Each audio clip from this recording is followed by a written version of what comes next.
Collector शिक्षण संस्थेचे सचिव आदरणीय संतोषदादा काळजाम या कार्यक्रमासाठी उपस्थित असणारे नंदकिशोरजी मुंडा साहेब, या कार्यक्रमासाठी उपस्थित असणारे संस्थेचे डायरेक्टर माननीय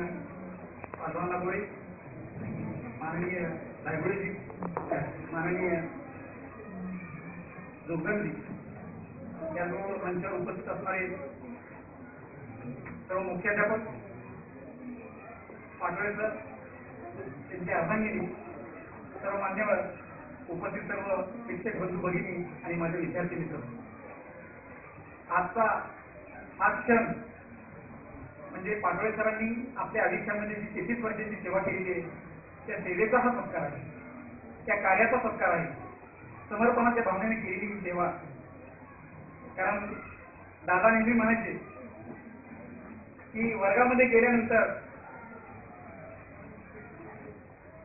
शिक्षकांनी कसं वागावं किंवा विद्यार्थ्यांना काय द्यावं किंवा कशा भावनेने द्यावं, तर गाईला वासरू पीत असताना जी भावना आहे त्या गाईची वासराच्या संदर्भात, त्या भूमिकेतून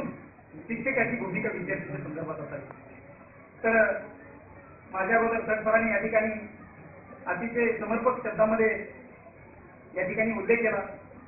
पाटोळे सरांचा आणि माझा सहवास हा प्रशासक आणि सहकारी शिक्षक अशा पद्धतीचा आला. तर त्यांच्या काम करत असताना त्यांच्यासोबत कितीही काम करावं, कधीच कंटाळा येणार नाही, थकवा येणार नाही, येणाऱ्या पिढ्यांना आदर ठेवत असणारं काम त्यांनी भावदान या ठिकाणी केलेलं आहे. पाटोळे सर,